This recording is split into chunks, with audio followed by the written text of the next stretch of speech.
Bonsoir, bienvenue et merci de suivre ce 19h30.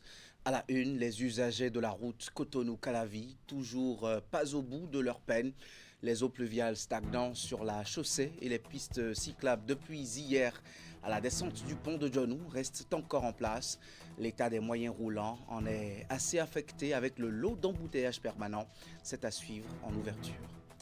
Plus de 17 000 travailleurs domestiques demandent d'être rétablis dans leurs droits. Ils s'organisent pour dénoncer l'informel dans lequel leur profession est maintenue, les salaires en dessous du SMIC et le défaut de sécurité sociale. Le réseau national des travailleuses et travailleurs domestiques exige le respect de la Convention 189 de l'OIT en vigueur au Bénin. Et puis 12 semaines de formation théorique et pratique entre Cotonou et Abuja pour intensifier le développement de l'industrie cinématographique au Bénin. 20 professionnels intègrent le premier Filmmaking Bootcamp accélérateur Bénin-Nigeria grâce à la société de production audiovisuelle. L'initiative a été officiellement lancée hier. Accéder à la ville d'Abomey-Calavi n'est toujours pas facile depuis hier. Difficile aussi d'en sortir. La chaussée à hauteur du pont de Djonou, la principale voie d'accès, est toujours sous l'eau. L'inondation de la route maintient la circulation pénible, même en dehors des heures de pointe. Constat sur place dans ce reportage présenté par Candide Roumentan. C'est le calvaire des usagers depuis ce lundi. L'incontinence de la lagune de Djonou paralyse la circulation routière. Les eaux pluviales règnent sur le bitume sans partage. Les moteurs suffoquent en pleine route.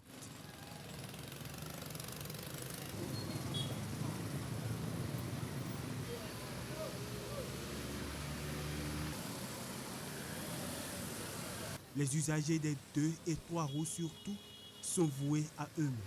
Le moteur est embourbé, un peu plus se déplacer, alors qu'il a déjà pris l'argent de Boycon. Je ne comprends plus rien. Et comment vous faites maintenant? Mais je ne comprends plus rien.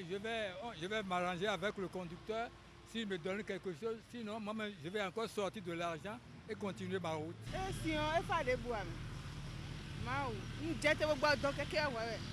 J'ai dû éteindre mon moteur et trimballer la moto.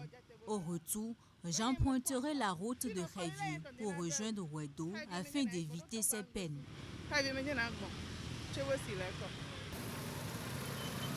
L'autre grand corollaire de cette impraticabilité de la route ici, c'est l'embouteillage. Ce n'est normalement pas le moment des bouchons d'heures de pointe familiers à cette ville. Et pourtant, le constat est inquiétant. En direction du carrefour Torgudo et bien après le pont en allant au carrefour du marché de Ouedonou, les moteurs vrombissent à grand bruit. Automobilistes et motocyclistes sont tous à la recherche du moindre mètre carré de bitume disponible pour se rapprocher de leur destination, celles les plus urgentes y compris. Vraiment, c'est vraiment déplorable, hein, c'est difficile. Hein. On souffre énormément. Hein. J'ai passé 30 minutes pour traverser le pont là, hein, tout à l'heure. Le retour encore, c'est pareil. Vraiment, ça nous fatigue. Donc, si vous pouvez vraiment trouver une solution idéale là, vraiment, ça c'est facile pour nous. C'est vraiment difficile. La police républicaine reste mobilisée. Les équipes du Centre national de sécurité routière sont également en appui. La circulation ne se laisse tout de même pas réguler aisément. Cette montée des eaux est un phénomène cyclique accentué par les effets du changement climatique et le niveau élevé du lac Nokwe, ce qui freine l'évacuation des eaux pluviales, selon le professeur Placide Lejo, le géographe climatologue enseignant à l'université d'Abomey-Calavi, explique ainsi les perturbations de la circulation routière avant et après ce pont de Djonou par les eaux qui ont envahi la chaussée. On écoute le scientifique au micro de Idrissou Boukari. Le phénomène, ce n'est pas que c'est au Bénin, c'est dans le golfe de Guinée, depuis le Lagos jusqu'à Abidjan. Donc la mer s'est remontée. Et pour le cas du Bénin, le lac Nokwe qui sert de transit pour drainer les eaux vers la mer aussi s'est relevé. Donc dès qu'il y a eu les eaux du 28 et du 29 non-stop, automatiquement ça s'est stagné. Il y a une partie qui coule parallèlement à la lagune et qui passe par les eaux qui quittent Cocody Cocotomé, vous voyez, et ça vient passer sous le pont là pour aller vers le lac Nokwe. Mais le lac est déjà à un niveau, ça s'est remonté, si bien que l'eau n'a pas pu avoir accès directement pour être évacuée. Alors, c'est un phénomène qui se répète chaque année. L'année passée, on n'a pas remarqué comme ça parce que les pluies ne sont pas concentrées telles que c'est fait maintenant. Dès qu'on finit cette série de pluies, 3 jours, 3 jours la nuit, il y a un peu d'accalmie. Vous allez voir maintenant que ça va commencer par diminuer jusqu'au mois de juillet. On est déjà en juillet. Et ça prépare les coups de vent d'août, où il y a la récession pluviométrique. L'eau va diminuer totalement. Et il y a maintenant les fines gouttelettes qui vont commencer par tomber. Et c'est en ce moment qu'on fait le haricot. Vous voyez? Donc, après ça, il n'y aura plus de problème d'inondation en tant que tel. Les inondations vont reprendre en septembre. En ce moment, on serait en présence de la petite saison des pluies. Et ça va coïncider avec la descente des eaux du nord. Actuellement, en juin, là, il y a eu beaucoup d'eau aussi au nord. Ces eaux vont descendre en septembre et ça va coïncider avec les eaux de la petite saison des pluies du sud. Et là, il y aura encore une autre phase d'inondation. Et cette fois-ci, ce serait plus important que ce que nous enregistrons maintenant. Face à cette situation qui perturbe la mobilité des populations, le géographe climatologue préconise le rehaussement du pont de Djonou. Professeur Placide Clédio estime aussi qu'il est nécessaire de libérer les voies naturelles des eaux pour réduire les risques d'inondation et de pareils événements dans les prochaines semaines. Il prévient également qu'avec les pluies et les écoulements provenant du nord du pays, des épisodes similaires pourraient se reproduire en septembre prochain. Je vous propose de suivre les propositions de l'universitaire. Les précautions, c'est d'abord, vous savez qu'à Cotonou, il y a des endroits où on ne devrait pas construire, on ne devrait pas habiter. On a habité. Ce travail est fait depuis un cabinet qu'on appelle cabinet Lavalin. Le maire actuel de Cotonou, il connaît correctement ce dossier-là. C'est avec ce cabinet que Cotonou a été étudié sans les habitations en fait, pour voir là où on peut faire passer l'eau. Et ça a été fait. Et en son temps, on a mis des balises pour dire que cette zone-là, on ne doit pas habiter. Mais au cours des années, au fil des choses, là, on les a occupés. Donc, ce qu'on doit faire maintenant, c'est de localiser ces endroits-là pour pouvoir dégager la population et faire circuler l'eau. Là où le problème s'est posé maintenant, au niveau du pont de Godomé, là, en 2022, j'avais pris un drone et j'ai survolé la zone pour voir réellement la maison qui empêchait l'eau de circuler. Et l'État a enlevé totalement, en 48 heures, ils ont, avec le génie civil, on a dégagé et l'eau a vraiment circulé. Avec les changements climatiques aujourd'hui qui s'est ajouté au phénomène, c'est les extrêmes en fait. S'il y a température, c'est très très rude. Et s'il y a la pluie, c'est aussi vraiment très, très dur à supporter. Donc, lorsqu'on est averti, c'est qu'il faut maintenant faire des rétentions d'eau en dehors des caniveaux qui sont dimensionnés correctement pour pouvoir accueillir les eaux. Il faut prévoir des zones de rétention de cette quantité-là qu'on peut avoir par moment. Pourquoi?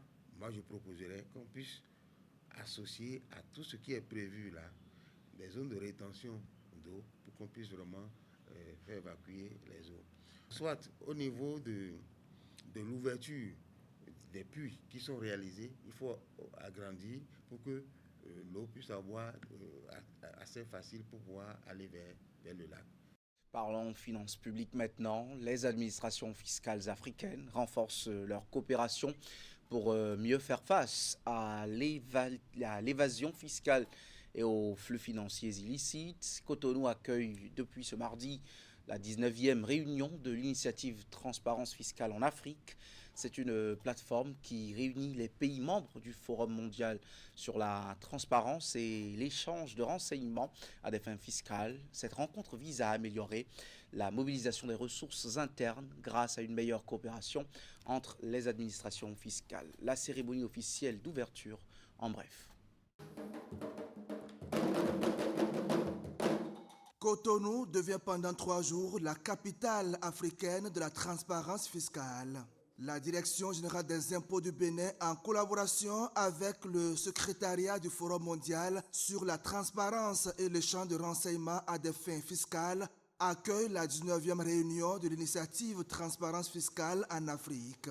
Cette rencontre réunit des responsables des administrations fiscales, des experts, des partenaires techniques et financiers ainsi que des représentants d'organisations internationales autour d'un objectif commun, renforcer la coopération pour lutter efficacement contre l'évasion fiscale et les flux financiers illicites qui privent chaque année les États africains d'importantes ressources. Aujourd'hui, la transparence fiscale et l'échange de renseignements sont sans embâche les armes les plus redoutables dont nous disposons pour lutter efficacement contre les flux financiers illicites, l'évasion et la fraude fiscale. Pendant 3 jours de travaux, les participants auront à évaluer les progrès accomplis par les États africains dans la mise en œuvre des normes internationales de transparence fiscale. Ils auront également à échanger leurs expériences et partager leurs bonnes pratiques en matière d'échange de renseignements à des fins fiscales.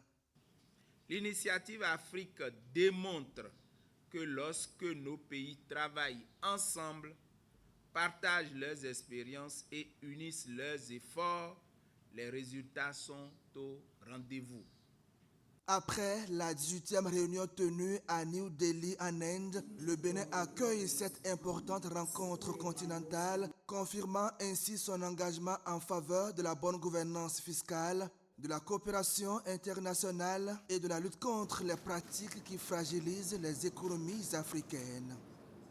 La première session ordinaire de la Haute Autorité de l'audiovisuel et de la communication se referme.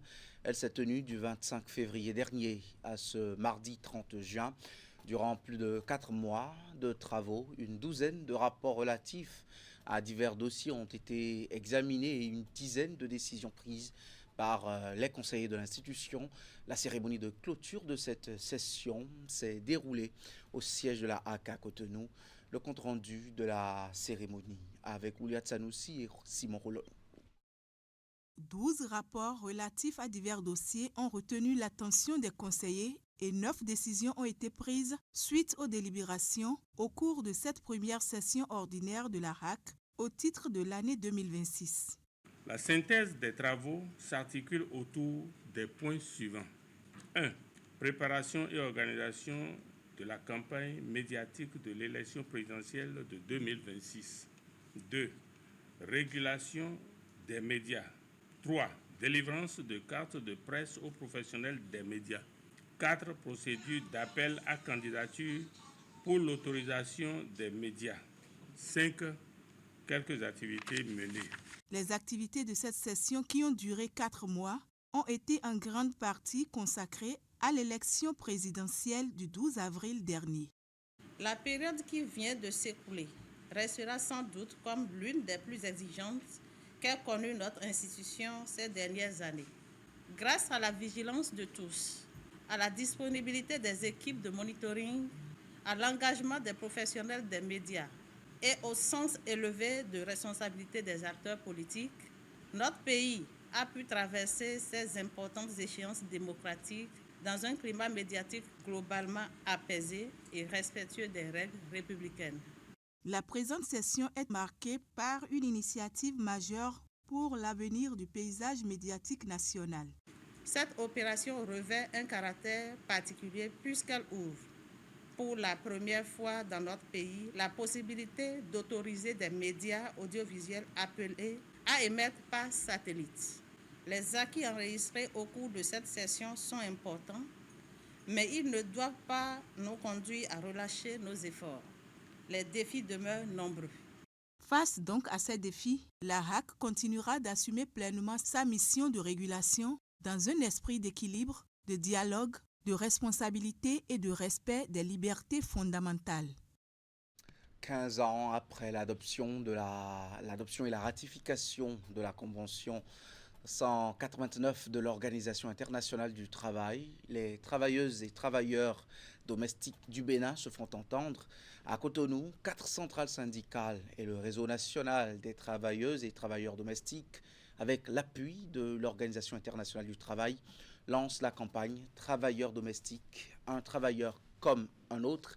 Une conférence de presse a été organisée hier pour porter les revendications syndicales, sensibiliser le public et encourager les décideurs à agir. En voici le point. Ils sont plus de 117 000 à exercer le métier de travailleur domestique au Bénin. Un secteur qui pèse lourd, mais qui reste pour l'essentiel plongé dans l'informel. Pas de contrat, pas de protection sociale et des salaires souvent inférieurs au SMIC. Pourtant, depuis 15 ans, le Bénin a adopté et ratifié la Convention 189 de l'OIT qui reconnaît le travail domestique comme un travail égal aux autres. Peu de pays ont ratifié cette convention en Afrique de l'Ouest francophone. Trop de travailleuses et travailleurs domestiques continuent d'exercer leur activité dans l'informalité, sans protection sociale, sans contrat écrit et parfois dans des conditions de vulnérabilité et d'invisibilité inacceptables. Soutenu par plusieurs centrales syndicales et le réseau national des travailleuses et travailleurs domestiques, avec l'appui de l'Organisation internationale du travail, ces organisations réclament une réelle volonté politique pour la justice sociale. Nous demandons donc aux employeurs de déclarer vos employés de maison et nous demandons au pouvoir public de mettre en place des mécanismes concrets, simples, accessibles et permettront à cette déclaration de devenir la norme et non l'exception. Au nom des centrales et confédérations syndicales du Bénin et du réseau national des travailleuses et travailleurs domestiques, officiellement lancé la campagne « Travailleurs domestiques, un travailleur comme un autre ». À travers cette campagne, les syndicats plaident pour que ces femmes et hommes, indispensables au bon fonctionnement de nombreux foyers, obtiennent enfin les mêmes droits et la même dignité que les autres travailleurs. Les entrepreneurs et autres acteurs de l'écosystème agricole sont sensibilisés aux normes requises dans l'agroalimentaire, le transport, la sécurité routière et l'électricité. L'Agence nationale de normalisation, de métrologie et du contrôle qualité ANM a tenu la séance de communication en partenariat avec la Chambre de commerce et d'industrie du Bénin. Les échanges ont eu lieu à Abomey. Imet Elena Moussou. Les échanges regroupent des opérateurs économiques, chefs d'entreprise, industriels et autres. Ils tiennent lieu de cadres de sensibilisation, mais surtout de communication.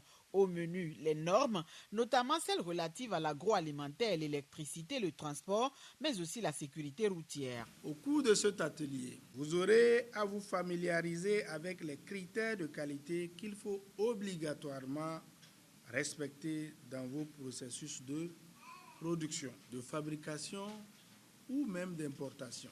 L'atelier qui nous réunit aujourd'hui revêt une importance capitale en ce sens qu'il vise à informer sur les réglementations en vigueur et sensibiliser les opérateurs économiques que vous êtes sur l'impact des normes dans la compétitivité, la sécurité, la durabilité de nos secteurs clés. Initiative de l'Agence nationale de normalisation, de métrologie et du contrôle qualité ANM en partenariat avec la Chambre de commerce et d'industrie du Bénin. Cette séance va permettre aux participants de comprendre ces tests particuliers en vigueur dans leurs secteurs respectifs, puis s'engager à les respecter. Toute chose qui, en plus de protéger le consommateur, valorise l'entreprise et accroît la culture de la conformité. Les normes, de par leur caractère également, beaucoup plus d'avantages. Aujourd'hui, nous faisons face de plus en plus à des concurrences déloyales.